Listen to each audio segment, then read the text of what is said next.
अस्सलामुअलैकुम। Welcome to mission MBBS for in test lecture. जैसा कि आपको पता है कि हमने लास्ट लेक्चर में फ्रॉम एमडी के 2 के 22 से बायोलॉजी की पार्ट 1 पोर्शन को डिटेल से डिस्कस किया था। इस लेक्चर में हम पार्ट 2 फ्रॉम एमसीक्यूज नंबर 21 से लेकर एमसीक्यूज 45 तक डिटेल से स्टडी कर लेंगे। तो चलिए स्टार्ट कर लेते हैं फ्रॉम एमसीक्यूज नंबर 21 एमडी के 2 के 22। एमसीक्यूज में क्या गिवन है? The cell wall of bacteria is made up of dash, यानी बैक्टीरिया का जो सेल वॉल है वो किस चीज से मिलकर बना है? Option number 1 chitin, option number 2 murein, option number C cellulose और इसका ऑप्शन नंबर डी हेमिसेल्यूलोज। तो करेक्ट ऑप्शन क्या है? म्यूरिन। इसके अलावा काइटिन या सेल्यूलोज या हेमिसेल्यूलोज के बारे में आप लोगों को थोड़ा इंफॉर्मेशन देता हूँ। काइटिन, इस तरह अगर हम सेल्यूलोज की बात करें, सेल्यूलोज या हेमिसेल्यूलोज,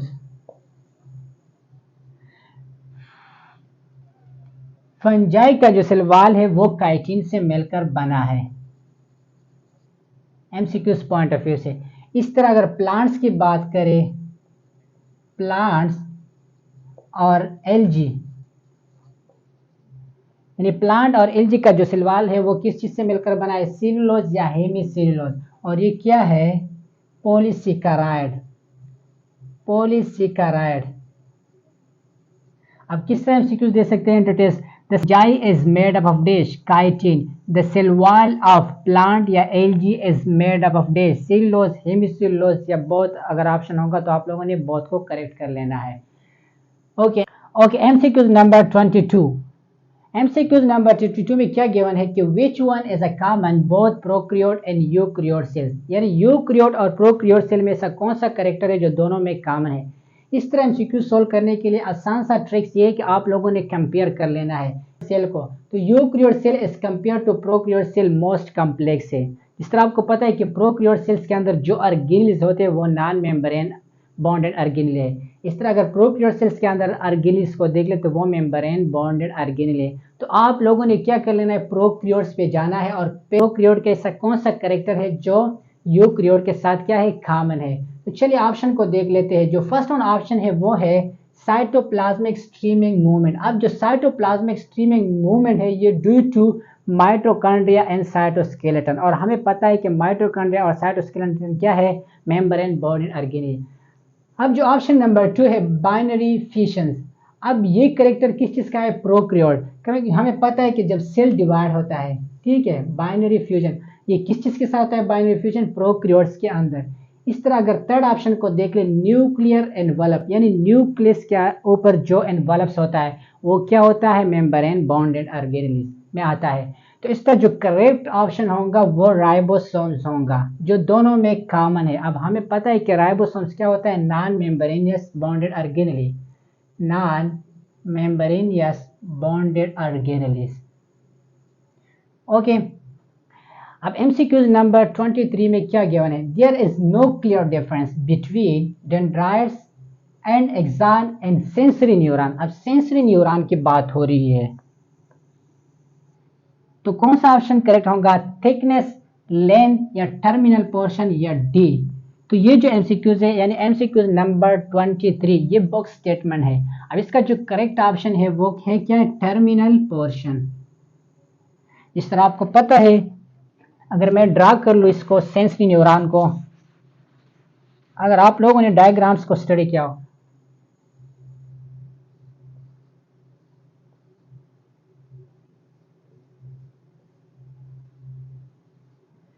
तो there is no clear difference between dendrites and axons in a sensory neuron except dash. तो कौन सा पोर्शन होगा?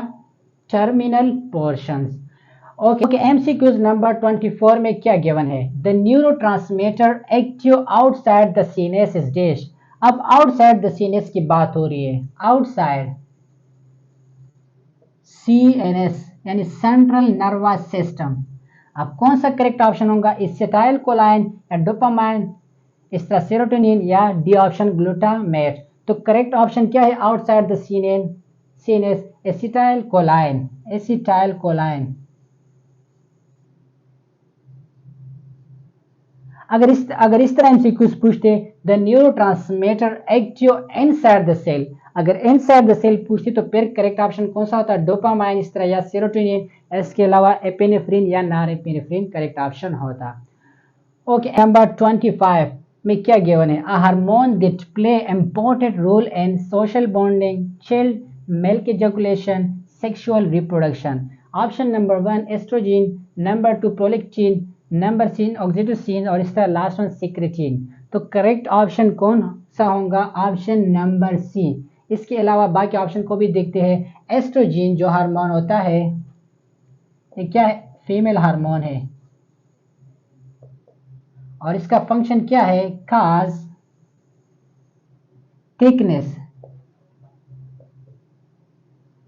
Thickness of यूटेरिन wall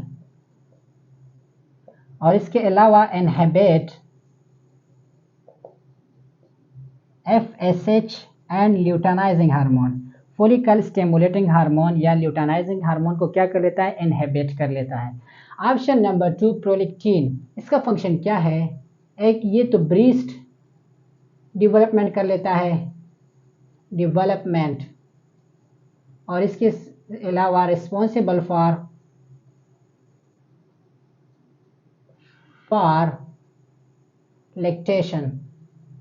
lactation. Option number D secretin को भी थोड़ा स्टडी कर लेते हैं कि सिक्रेटिन किस तरह फंक्शन परफॉर्म कर लेते हैं। इस तरह आपको पता है कि सिक्रेटिन एक हार्मोन है और ये काम कर लेता है वर्क लाइक अ फायरमैन। अब ये किस तरह फंक्शन परफॉर्म कर लेते हैं? जिस तरह आपको पता है ये क्या है? स्टमच,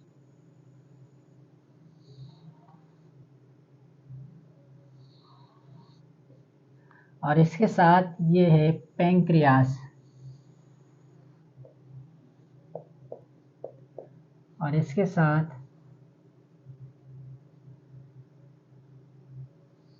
ये है लीवर, और ये क्या है? Bile duct. ये है लीवर, ये पैंक्रियास, और इस तरह ये स्टमच। अब स्टमच के अंदर क्या होता है? या स्टमक एसिड। अब ये एसिड मूव होके स्मॉल इंटेस्टाइन में एंट्री कर लेता है। स्मॉल इंटेस्टाइन में, जब स्मॉल इंटेस्टाइन में एंट्री कर लेता है तो यहाँ पे बर्न क्रिएट कर लेता है। Burn create in small intestines. अब इस बर्न को खत्म करने के लिए जो हार्मोन है secretin is work like a fireman. Pancreas और बाइल डक्ट पे एक्शन कर लेता है और रिजल्ट में क्या निकलता है? सोडियम बाइकार्बोनेट यानी NaHCO3। और हमें पता है कि सोडियम बाइकार्बोनेट क्या होता है? बेसिक। और यहाँ पे जो एसिड एंटर हुआ था, अब ये बेसिक एसिड के साथ मिलके यानी एसिड को न्यूट्रलाइज कर लेता है। अब ये किसने किया? सेक्रेटिन ने। और यहाँ पे जो बर्न क्रिएट हुआ था यानी एसिड की वजह से वो क्या हो गया? डिक्रीज यानी खत्म हो गया। तो ये था फंक्शन किस चीज का? सेक्रेटिन का। अब नेक्स्ट 26। अब एमसीक्यू नंबर 26 में क्या गिवन है? हार्मोन प्रोड्यूस बाय प्लेसेंटा, वो कौन सा हार्मोन है जो प्लेसेंटा प्रोड्यूस कर लेता है? FSH follicle stimulating hormone, option number 2 luteinizing hormone, option number C progesterone, या इस तरह option number D testosterone. Placenta हमारे पास 2 हार्मोन प्रोड्यूस कर लेता है। नंबर 1 प्लेसेंटा 2 हार्मोन्स को प्रोड्यूस कर लेता है। नंबर 1 प्रोजेस्टेरोन यानी ये फीमेल हार्मोन है, प्रोजेस्टेरोन। और इस तरह जो सेकंड वन है वो है एस्ट्रोजन। इस तरह यहाँ पे हमने डिस्कस किया एस्ट्रोजन। तो नेक्स्ट टाइम इस तरह भी बोल सकते हैं कि प्लेसेंटा हमारे पास वो कौन सा हार्मोन है जो प्रोड्यूस कर लेता है? प्रोजेस्टेरोन, एस्ट्रोजन, या करेक्ट ऑप्शन फिर आप लोगों ने बोथ को करेक्ट कर लेना है। ओके, एमसीक्यूज नंबर 27 में क्या गिवन है? Middle layer of meninges is dash, cranium, pia mater, arachnoid mater और इस तरह ड्यूरा मैटर। इस तरह आपको पता है कि 3 लेयर होता है मेनिंजेस का। जो सबसे आउटर मोस्ट लेयर होता है उसको कहते हैं ड्यूरा मैटर, और जब सबसे डीपेस्ट होता है यानी इनसाइड वो है पिया मैटर, और जो मिडल में होता है वो है अरेक्नाइड नॉइड मैटर। 3 लेयर है। फर्स्ट वन यानी आउटर मोस्ट ड्यूरा मैटर, जो मिडल में है वो क्या है अरेक्नाइड मैटर, इस तरह जो डीपेस्ट यानी इनसाइड लेयर होता है वो क्या है पाया मैटर। तो ऑप्शन में आप लोगों ने करेक्ट कर लेना है मिडल लेयर। अगर इस तरह पूछे जो outer most layer of meninges is dash dura mater, और इस तरह अगर डीपेस्ट या इनसाइड लेयर के बारे में पूछा जाए तो फिर क्या है पिया matter. MCQ number 28. The part of the brain which guides smooth and accurate motion and maintains the body positions. Option number 1 cerebrum, cerebellum. Option number C pons. Option number D medulla. वो कौन सा part of brain है जो body की positions को maintain कर लेता है? तो आप लोगों ने बुक्स में पढ़ा होगा वो है सेरेबलम। सेरेबलम। इसके अलावा सेरेबलम क्या है second largest part of the brain है, ठीक है, अगर ये एमसीक्यूज पूछा जाए। और इसके अलावा जो फर्स्ट लार्जेस्ट ब्रेन है वो क्या है सेरेबलम। फर्स्ट के बारे में अगर पूछा जाए लार्जेस्ट पार्ट तो वो है सेरेबलम, सेरेब्रम। इसके अलावा अगर पोंस के बारे में पूछा जाए तो पोंस का फंक्शन क्या है control rate of breathing, rate of breathing. किस चीज को कंट्रोल करता है रेट ऑफ ब्रीथिंग को कंट्रोल कर लेता है पोंस। इस तरह मेडोला के बारे यानी मेडोला ओब्लांगेटा के बारे में अगर पूछा जाए इसका फंक्शन क्या है हार्ट बीट को कंट्रोल कर लेना, हार्ट बीट। इस तरह सलाइवा सिक्रीशन को कंट्रोल कर लेना किस चीज का काम है मेडोला यानी मेडोला ओब्लांगेटा का। Okay, MCQs number 29 from Animalia chapter. Water vascular system, a unique and a complex system specially present in dash. कौन से फाइलम में वाटर वस्कुलर सिस्टम प्रेजेंट होता है स्पॉन्जेस में, एकाइनोडर्मेटा में, आर्थ्रोपोडा में या फिश में? तो ये यूनिक कैरेक्टरिस्टिक किस फाइलम की एकाइनोडर्मेटा की। कौन सी की ऑप्शन नंबर बी की। जिस तरह अगर आपको पता हो स्टार फिश के बारे में, ये क्या है स्टार फिश, ये एमसीक्यूज एक्चुअली डायग्राम से भी रिलेटेड है। अब यहाँ पे क्या होता है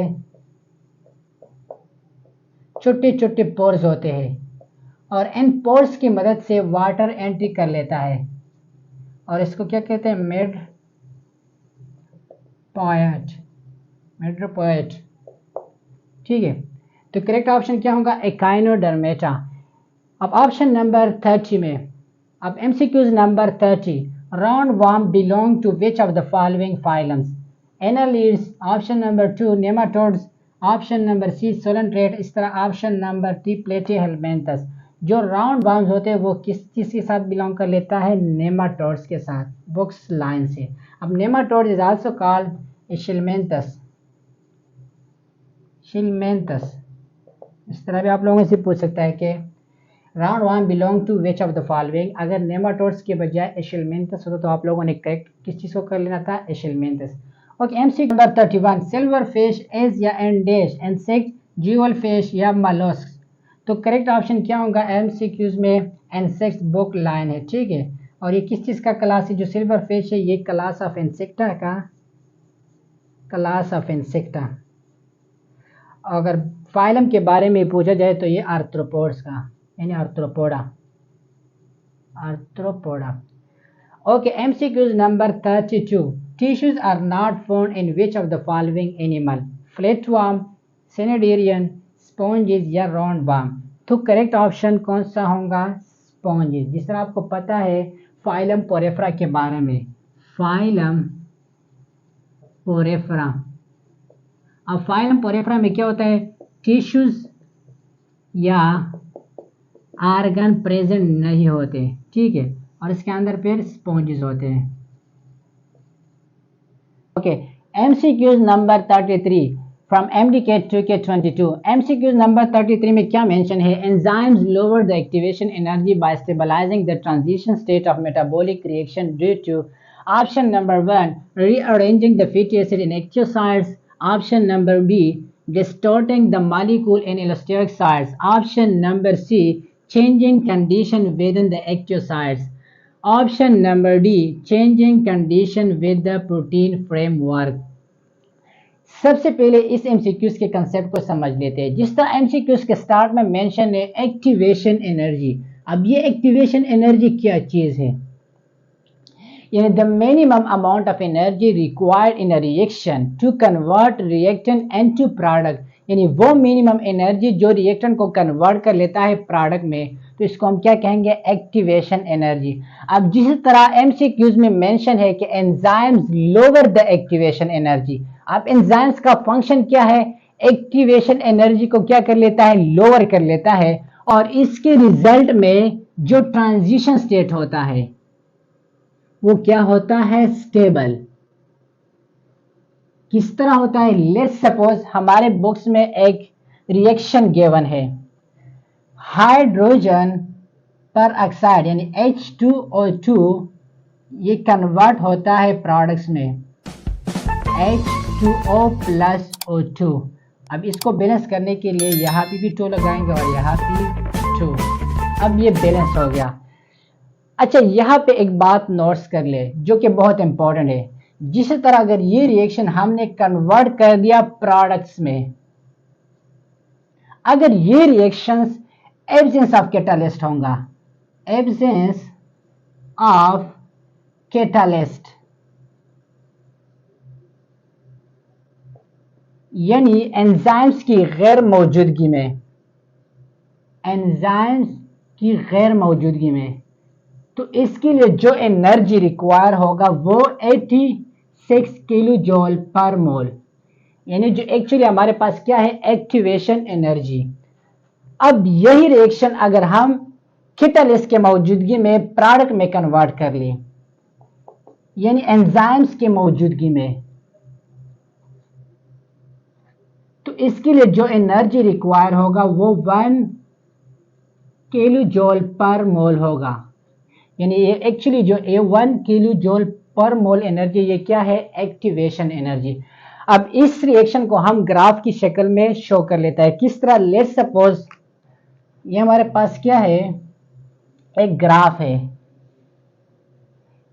इस साइड पे एनर्जी होगा, यानी 0 से स्टार्ट 1 2 3 4 इस तरह 86 kilo joule per mole, 1 2 3 up to 86 kilo joule per mole. और इस साइड पे लेट्स सपोज हम सबस्ट्रेट लेते हैं। अब जिस तरह हमने रिएक्शन के अंदर बात की कि अगर रिएक्शंस एब्सेंस ऑफ कैटालिस्ट होगा, एब्सेंस ऑफ कैटालिस्ट, तो ग्राफ किस तरह बन जाएगा?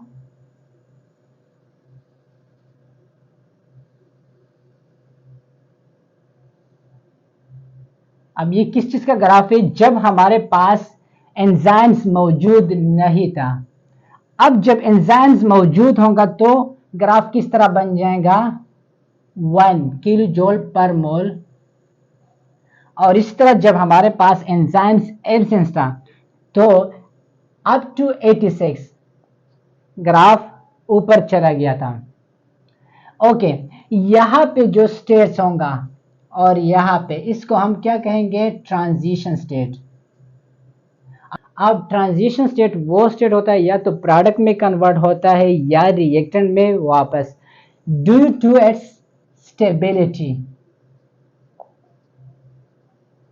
यानी एट डिपेंड ऑन स्टेबिलिटी, या तो प्रोडक्ट में कन्वर्ट होना या रिएक्टेंट में, डिपेंड ऑन इट्स स्टेबिलिटी।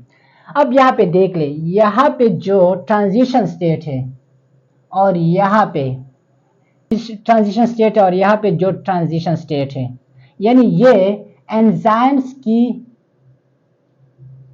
गैर मौजूदगी यानी कैटालिस्ट की एब्सेंस में, और ये कैटालिस्ट के या एंजाइम्स की प्रेजेंस में, यानी हाइड्रोजन पर ऑक्सीडेज के मौजूदगी में। अब इसका जो ग्राफ है यहाँ पे लो हो गया है और इस तरह इसका जो ग्राफ है वो क्या हो गया है, हाई हो गया है। और यहाँ पे अगर हम ट्रांजिशन स्टेट को कंपेयर कर ले हाई एनर्जी स्टेट में, एक्टिवेशन एनर्जी स्टेट में, और इस तरह low energy activation energy state में, तो ये क्या है, मोर स्टेबल है, more stable as compare to high energy state. जिस तरह एमसीक्यूज में गिवन है कि enzymes lower the activation energy, यहाँ पे एंजाइम ने क्या कर दिया, एंजाइम ने एक्टिवेशन एनर्जी को लो कर दिया और इसके रिजल्ट में जो ट्रांजिशन स्टेट है वो क्या हो गया, स्टेबलाइज हो गया। और इसके रिजल्ट में जो रिएक्शन था वो प्रोडक्ट में कन्वर्ट हो गया, यानी प्रोडक्ट बन गया। अब ये किस तरह बन गया, जिस तरह हमारे पास ऑप्शन में गिवन है। ऑप्शन नंबर 1 में क्या है, rearranging the fatty acid in active sites, ये तो गलत है क्योंकि हमने इसकी तो बात ही नहीं की। अब ऑप्शन नंबर बी में क्या गिवन है, distorting the molecule in एलिस्टोरिक site, इसके साथ भी हमने छेड़छाड़ नहीं की। अब ऑप्शन नंबर सी को देख लिए, changing condition with in the active sites. हाँ, हमने क्या किया, जो एंजाइम्स था उसका जो एक्टिव साइट था उसकी कंडीशन में हमने क्या की, चेंजेस की, यानी उसकी एनवायरनमेंट में हमने क्या कर दिया, चेंजेस। तो इसी वजह से जो करेक्ट ऑप्शन होगा वो ऑप्शन नंबर सी होगा। ऑप्शन नंबर डी को भी देख लेते हैं, changing condition with the protein framework, यानी हमने प्रोटीन जो फ्रेमवर्क है इसके अंदर भी कुछ चेंजेस नहीं की। तो करेक्ट ऑप्शन कौन सा होगा, सी। तो इस तरह एमसीक्यू सोल्व करने के लिए ज़रूरी है कि आप लोगों को एक्टिवेशन एनर्जी और इस तरह ट्रांजिशन स्टेट का कंसेप्ट थोड़ा बहुत हो। तो कोशिश कर लीजिए जितना भी ये इस तरह एमसीक्यूज आते हैं आप लोग कंसेप्चुअली टॉपिक्स को क्लियर कर लिया कर ले। MCQs number 34 from MDK 2K22, competitive inhibitor compared with dash. अब इस एमसीक्यूज में क्या कंसेप्ट है, जो कम्पिटिटिव इनहिबिटर होता है वो किस चीज़ के साथ कंपेयर कर लेता है, एंजाइम्स के साथ, प्रोडक्ट के साथ, सबस्ट्रेट के साथ या को एंजाइम्स के साथ। तो आप लोगों ने पढ़ा होगा बुक्स की स्टेटमेंट है, कम्पिटिटिव इनहिबिटर किस चीज़ के साथ कंपेयर कर लेता है, सबस्ट्रेट के साथ। किस तरह कर लेता है, लेट्स सपोज ये हमारे पास क्या है, एक एंजाइम्स है, ये क्या है, एंजाइम्स, और यहाँ पे सबस्ट्रेट है, ठीक है, ये क्या है, सबस्ट्रेट। अब सबस्ट्रेट ने अपने आप को इस तरह बना लिया कि इसके अंदर एंटर भी हो सकता है और आउट भी हो सकता है। तो ये कम्पिटिटिव इनहिबिटर है, कम्पिटिटिव इनहिबिटर। अगर यहाँ पे नॉन कम्पिटिटिव की बात करें तो ये पॉसिबल नहीं है, ठीक है, नॉन कम्पिटिटिव पॉसिबल नहीं है।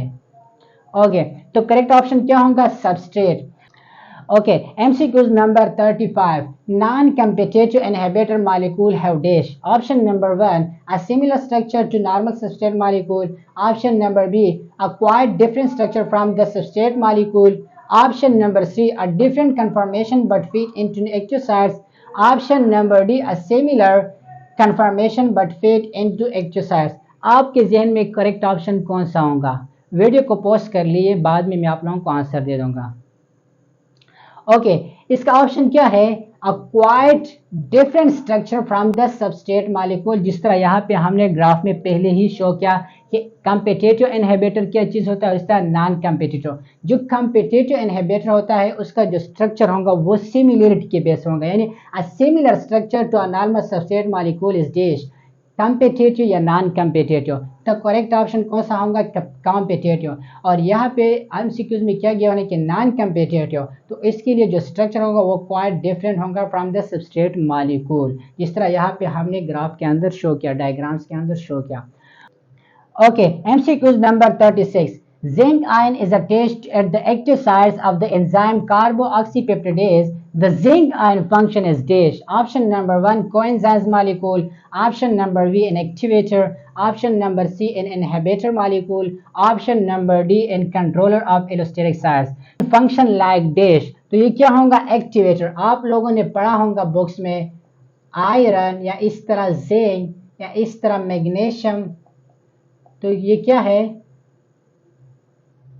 Activator, activator. अब कोएंजाइम्स क्या है? कोएंजाइम्स, कोएंजाइम्स जिस तरह NAD या FAD या NADP, तो ये क्या होगा? कोएंजाइम्स। और इसके अलावा इनहिबिटर मॉलिक्यूल यानी एंजाइम्स की एक्टिविटी को जो इनहिबिट कर लेता है, इसको क्या करते हैं? Inhibitor molecule. Okay, MCQs number 37। MCQs number 37 में क्या गिवन है? What is the best pH for optimum functioning for most of the cellular enzymes of human? इसके लिए ऑप्टिमम pH क्या होगा जो ह्यूमन के अंदर यानी सेलुलर एक्टिविटी को क्या कर लेता है? परफॉर्म कर लेता है। उसका pH लेवल क्या होगा? 2 to 3 pH या 3 to 5 pH या 6 to 8 pH या 8 to 10 pH। तो ये ना, तो इसमें करेक्ट ऑप्शन कौन सा होगा? 6 to 8 pH या नॉर्मली 7 to 8 pH। कुछ बॉक्स में ये भी मेंशन है, लेकिन जो हमारे बॉक्स में मेंशन है वो क्या है? 6 to 8 pH। जिस पे इसमें हमारे पास जो 7 to 8 pH है, इस तरह 6 to 8 pH जो हमारे बॉक्स में मेंशन है। ह्यूमन के अंदर जो सेलुलर एक्टिविटी होती है नॉर्मली ये किस pH पे परफॉर्म होती है? 6 to 8 या 7 to 8 pH पे। Okay, MCQs number 38। Adaptation that organisms acquire by its own action during its lifespan without modifying its genome or dish। अब ये MCQs चैप्टर नंबर बिहेवियर से है। अब इस MCQs का कंसेप्ट क्या है? यहाँ पे मेंशन है without modifying its genome, यानी जो इसका जीनोम्स होता है विदाउट मॉडिफाइंग, तो इसको हम क्या कहेंगे? ऑप्शन नंबर 1 है heritable, option number 2 non heritable, option number C can be made heritable some modification, option number D some time heritable other time non heritable. जो नॉन मॉडिफाई होता है यानी विदाउट मॉडिफाइंग जीनोम, तो इसको हम क्या कहेंगे? नॉन हेरिटेबल, यानी इसकी जो जीनोमिक सीक्वेंस होता है उसमें चेंजेस नहीं होती। इस तरह अगर ऑप्शन नंबर ए को देख ले, ऑप्शन नंबर ए में क्या मेंशन है? हेरिटेबल। और हेरिटेबल में जो जीनोमिक सीक्वेंस होता है, जीनोमिक सीक्वेंस यानी जो डीएनए सीक्वेंस होता है, डीएनए सीक्वेंस ये जनरेशन टू जनरेशन चेंज होता है हेरिटेबल में। अगर ये एमसीक्यूज इस तरह आ गया, स्पेन modifying at genomes are dash, heritable, non heritable, can be made heritable some modification या some time heritable other time, तो करेक्ट ऑप्शन फिर क्या होगा? Heritable. Okay, MCQs number 39। MCQs number 39 में क्या गिवन है? फॉर एवोल्यूशनरी, ये एमसीक्यूज चैप्टर एवोल्यूशन से है। For evolutionary process to occur which of the following is no geographical barrier। सबसे पहले जियोग्राफिकल बैरियर को समझ लीजिए। जियोग्राफिकल बैरियर का क्या मतलब होता है? Naturally occurring developed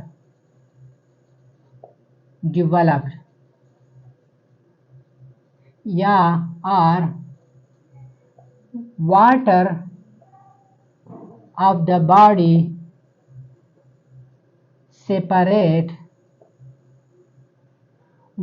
of the body separate and detach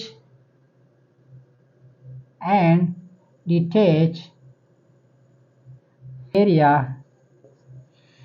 from other। अब जियोग्राफिकल बैरियर का क्या मतलब है? नेचुरली अकरिंग डेवलपमेंट या water of the body separate and detach area from other. For example अगर हम बात करें लाइक ओशियन, इस तरह रिवर, या इस तरह लेक्स एटसेट्रा, या आइसलैंड, तो ये हमारे पास क्या है? जियोग्राफिकल बैरियर है। अब यहाँ पे मेंशन है नो जियोग्राफिकल बैरियर, तो ओशन होगा, माउंटेन होगा, या रिवर होगा, या एटमॉस्फेयर। एक्चुअली जियोग्राफिकल बैरियर का मतलब ये जियो मीन अर्थ, यानी अर्थ के साथ जो चीजें रिलेटेड है। जिस तरह ओशियन अर्थ के साथ रिलेटेड है, माउंटेन अर्थ के साथ रिलेटेड है, रिवर अर्थ के साथ रिलेटेड है। जो डी ऑप्शन होगा वो क्या होगा, इनकरेक्ट। तो ये नो जियोग्राफिकल बैरियर होगा। बैरियर का मतलब क्या, लेयर, दरमियान में। Okay, number 40, according to the biogenetic law of Ernest Haeckel is dash. Ernest Haeckel के अकॉर्डिंग बायोजेनेटिक लॉ का क्या मतलब है। डियर, ऑप्शन नंबर 1 को पहले देख लेते हैं। There is survival of the fittest. Option number 2, there is use of disuse in organisms. Option number C, ontogeny recapitulates phylogeny. Option number D, phylogeny recapitulates ontogeny. जो फर्स्ट वन ऑप्शन है, there is the survival of the fittest, अब ये किसका statement है। Number 1 option जो है ये है डार्विन का। डार्विन ने क्या कहा था, there is the survival of the fittest, किसने कहा था, डार्विन ने। ऑप्शन नंबर बी में there is use of disuse of organ, तो ये किसका स्टेटमेंट है, लेमार्किज्म। लेमार्किज्म ने क्या कहा, there is use and disuse of in organism organ. Option number C और ऑप्शन नंबर डी में आप लोगों ने सेलेक्ट कर लेना है। तो यहाँ पे जो फर्स्ट वर्ड यूज हुआ है ऑन्टोजेनी, ऑन्टो क्या है, डेवलपमेंट ऑफ एन एम्ब्रियो। और यहाँ पे एक और वर्ड भी यूज हुआ है पाइलोजेनी, इसका क्या मतलब है, एवोल्यूशनरी हिस्ट्री। Evolutionary history. अब जिस तरह लेट्स सपोज हमारे पास माउस है, ह्यूमन है,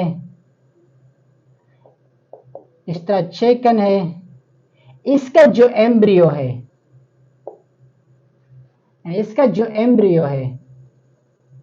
वो क्या है, एक दूसरे के साथ रिजेंबल कर लेता है, और इनका जो एम्ब्रियो होगा यानी इसका जो एवोल्यूशनरी हिस्ट्री है ये इससे कोरिलेट करता था। ठीक है, तो करेक्ट ऑप्शन क्या होगा, ऑन्टोजेनी रिकैपिचुलेशन फाइलोजेनी।